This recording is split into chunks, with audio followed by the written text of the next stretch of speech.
নমস্কার, welcome to my channel. সোমাস অ্যারোমাবিন্দের পক্ষ থেকে আমি সোমা বলছি।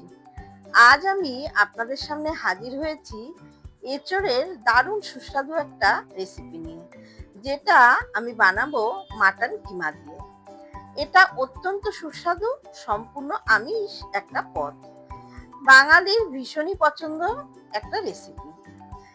এটা ভাতের সাথে সব থেকে বেশি ভালো লাগে, এছাড়া রুটি, পরোটা, লুচির সাথেও খেতে ভীষণই ভালো লাগবে।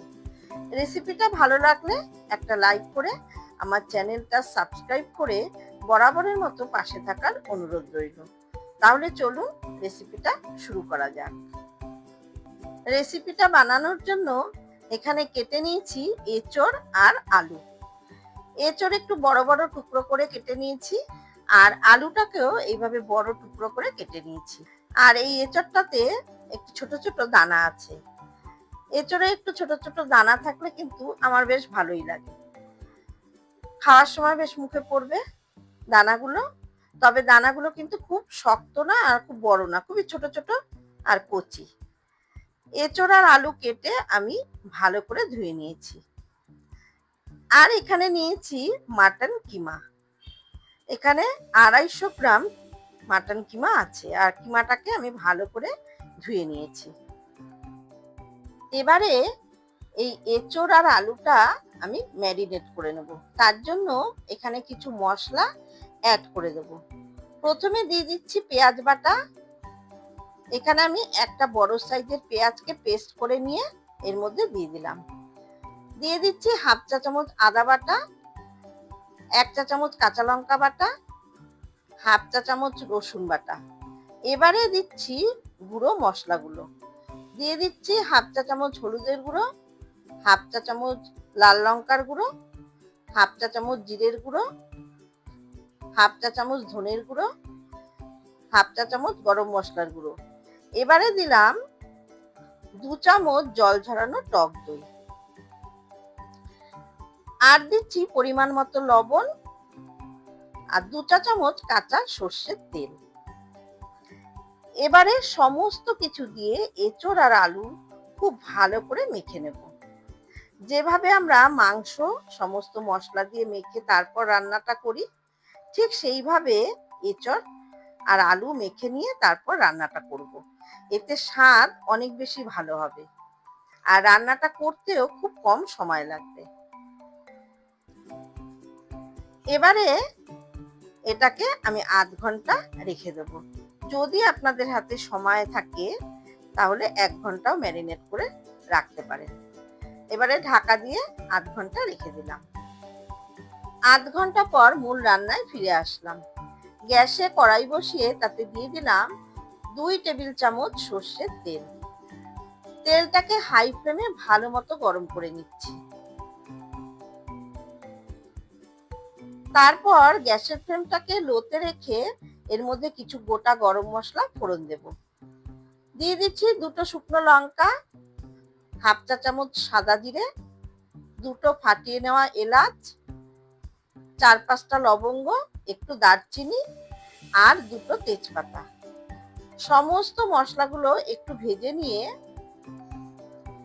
এর মধ্যে দিয়ে দিচ্ছি একটা বড় সাইজের স্লাইস করে কেটে নেওয়া পেঁয়াজ। এবারে পেঁয়াজটা একটু ভেজে নেব। পেঁয়াজটা হালকা করে ভেজে নিয়েছি। এবারে দিয়ে দিচ্ছি হাফ চা চামচ আদা বাটা, হাফ চা চামচ রসুন বাটা। এবারে আদা রসুন পেঁয়াজের সাথে একটু মিনিট 2 সময় ধরে ভেজে নিচ্ছি। এখন দিচ্ছি হাফ চা চামচ হলুদের গুঁড়ো, হাফ চা চামচ জিরের গুঁড়ো, হাফ চা চামচ ধনের গুঁড়ো, আর কালারের জন্য দিয়ে দিলাম 1 চা চামচ কাশ্মীরি লঙ্কার গুঁড়ো। আর এখন আমি লাল লঙ্কার গুঁড়ো দিলাম না, কারণ ম্যারিনেশনের সময় আমি লাল লঙ্কার গুঁড়ো আর কাঁচা লঙ্কা বাটা দিয়েছি, তাই এখন আর দিলাম না। তবে ঝালটা অবশ্যই নিজেদের স্বাদ অনুযায়ী দেবেন। এবারে সমস্ত মশলা একটু নাড়াচাড়া করে নিয়ে এর মধ্যে দিয়ে দিলাম একটা টমেটো পেস্ট। এখানে একটা বড় সাইজের টমেটো পেস্ট করে তারপরে এর মধ্যে দিয়ে দিলাম। টমেটো পেস্ট দিয়ে ভালো মতো মিশিয়ে নিয়ে দিয়ে দিচ্ছি সামান্য একটু লবণ। আগে একবার ম্যারিনেশনের সময় লবণ দিয়েছি, কাজে সেই বুঝে লবণটা দিতে হবে। এবারে সমস্ত মশলা মিনিট ৩-৪ সময় ধরে হাই ফ্লেমে একটু কষিয়ে নিচ্ছি। মশলা কষানো হয়ে গেছে, এবারে দিয়ে দিচ্ছি মাটন কিমা। এবারে মশলার সাথে মাটন কিমা মিনিট ৫-৬ সময় ধরে একটু কষিয়ে নেব। মাটন কিমা মশলার সাথে ভালো মতো কষানো হয়ে গেছে, তেল ছেড়ে দিয়েছে। এবারে ম্যারিনেট করা এঁচোড় আর আলু এর মধ্যে দিয়ে দিলাম। মশলাটা ভালো করে কাচিয়ে দিলাম। এখন সমস্ত কিছু খুব ভালো করে মিডিয়াম টু হাই ফ্লেমে কষিয়ে নেব। যত ভালো করে কষানো হবে তত বেশি ভালো হবে খেতে। দেখবেন মাংস যত ভালো কষানো হয় খেতে তত বেশি ভালো হয়। আর খুব ভালো করে কষানো হলে কালারটাও দেখবেন চেঞ্জ হয়ে যাবে। সামনেই পয়লা বৈশাখ, কাজেই পয়লা বৈশাখের দিন ডিনার অথবা লাঞ্চে এই মাটন কিমা দিয়ে এঁচোড় কষা আপনারা বাড়িতে বানিয়ে নিতে পারেন। আশা করছি ভীষণই ভালো লাগবে। দেখুন প্রায় কষানো হয়ে গেছে, তেল ছাড়তে শুরু করেছে। আমি আরো 2 থেকে 3 মিনিট কষিয়ে নেব। এঁচোড় আর মাটন কিমা খুব ভালো করে কষানো হয়ে গেছে। এবারে গ্যাসের ফ্লেম অফ করে এটাকে আমি প্রেসার কুকারে ট্রান্সফার করে দিচ্ছি। এখন দিয়ে দিচ্ছি পরিমাণ মতো গরম জল। আমি কড়াইটার মধ্যেই গরম জল করে নিয়ে তারপর প্রেসার কুকারে দিয়ে দিচ্ছি। আর খুব বেশি জল দিলাম না, কারণ খুব বেশি ঝোল থাকবে না, মাখা মাখা মতো হবে। আর একটু জল দিয়ে দিলাম। দেখেই বুঝতে পারছেন জলের পরিমাণটা। ভালো করে নেড়ে চেড়ে দিয়ে দিচ্ছি 3টে চেরা কাঁচা লঙ্কা আর স্বাদ মতো চিনি। চিনিটা কিন্তু অবশ্যই দিতে হবে, চিনি না দিলে টেস্ট কিন্তু একদমই ভালো হবে না। চিনিটা দিয়ে আবার একটু মিশিয়ে নিয়ে প্রেসার কুকারের ঢাকনা আটকে দিলাম। তারপর গ্যাস অন করে প্রেসার কুকার বসিয়ে একটা সিটি দিয়ে নেব। এঁচোড় আর মাটন কিমা খুব ভালো করে কষানো আছে, তাই একটা সিটিতেই খুব সুন্দর সেদ্ধ হয়ে রান্নাটা হয়ে যাবে। একটা সিটি পড়ে গেল, এবারে গ্যাসের ফ্লেম অফ করে এটাকে কিছুক্ষণ রেখে দেব। ঢাকনাটা খুলে নিয়েছি প্রেসার কুকারের। দেখুন কালারটা কত সুন্দর এসেছে। এবারে দিয়ে দিচ্ছি 1 চামচ ঘি। দেখুন গ্রেভিটা বেশ গাঢ় হয়েছে, কারণ খুব বেশি জল আমি অ্যাড করিনি। ঘি দিয়ে ভালো করে মিশিয়ে নিয়ে একটু ফুটিয়ে নেব।